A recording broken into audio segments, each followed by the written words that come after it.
পতিত হাসিনা সরকারের আমলে বিলিয়ন বিলিয়ন ডলার পাচার হয়েছে বিদেশে, ধ্বংস করা হয়েছে ব্যাংকিং খাতকে। এই অর্থ চিহ্নিত করা সম্ভব বলে মনে করছেন বিশ্লেষকরা।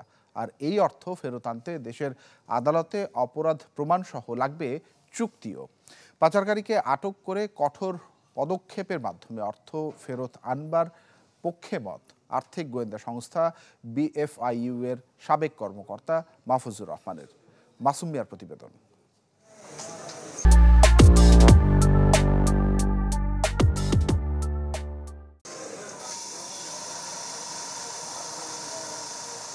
হাসিনা ও তার সহযোগীরা অন্তত 17 বিলিয়ন ডলার বিদেশে পাচার করেছে।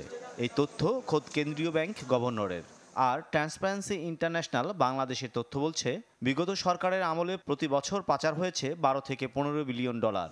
পাচার হওয়া এসব অর্থের অন্তত 80% হয় আমদানি রপ্তানির আড়ালে।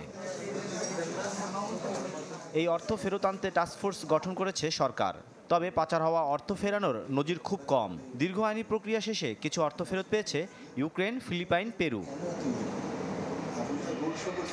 ব্যাংকিং চ্যানেল অর্থাৎ আমদানি রপ্তানির আড়ালে পাচার হওয়া অর্থ চিহ্নিত করা সম্ভব বলে মনে করেন আর্থিক গোয়েন্দা সংস্থা BFIU-র সাবেক এই কর্মকর্তা। তবে তা সময় সাপেক্ষ।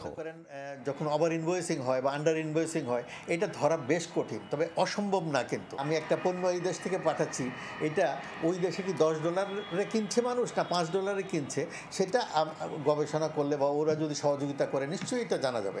জানলেই আপনি ধরতে পারছেন যে আপনি $10 জিনিস $5 পাঠিয়ে দিচ্ছেন কিনা। দ্রুত অর্থ ফেরত আনতে পাচারকারীদের আটক করে কঠোর পদক্ষেপে ভালো ফল আসবে বলে মনে করেন বিশ্লেষকরা। চিহ্নিতভাবে যারা এই দেশ থেকে টাকা নিয়ে গেছে বলে আমরা জানি, তাদেরকে যদি ক্যাপচার করা যায় এবং তাদের উপরে যদি কোনো শাস্তি প্রয়োগ করা যায় আইনগতভাবে, তাইলে তারা বাধ্য হবে টাকা ফেরত আনতে। আপনি ওই ভদ্রভাবে টাকা আনতে পারবেন না। প্রমাণ করতে পারেন যে উনি দেশে কোনো ক্রাইম করেছেন দেশের আইনগতভাবে, তারপর দুই দেশের মধ্যে কোনো ট্রিটি আছে যে অপরাধীকে আমাদের দেশে কোনো অপরাধীকে অন্য দেশ ফেরত পাঠায়, তারপরে না সেই ক্যাটাগরিতে তাকে আনতে পারবেন। আমি যদি বলি উনি আমার দেশ থেকে টাকা নিয়ে চলে গেছেন, আপনি আমাকে তাকে টাকাগুলো ফেরত দেন, এইভাবে সাধারণ কথায় বা সাধারণ প্রেশারে কিন্তু কোনো টাকা ফেরত আনা সম্ভব না। পাচারের ঘটনা বিচারের জন্য সঠিক মামলা দায়ের ও তদন্তের পরামর্শ আইনজীবীদের। এদের বিরুদ্ধে প্রপারলি মামলা হবে, প্রপার ইনভেস্টিগেশন হবে, প্রপার লোকের মাধ্যমে স্পেশাল কোর্ট করে, দরকার হলে স্পেশাল আইন করে নির্দিষ্ট সময় বেঁধে দিয়ে এদেরকে ট্রায়ালের মাধ্যমে একটা জাজমেন্ট লাগবে। বিদেশে আপনার ওই জাজমেন্ট পাঠাতে হবে।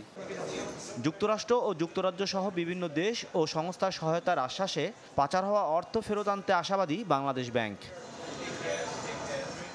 মাসুম মিয়া, চ্যানেল 24, ঢাকা।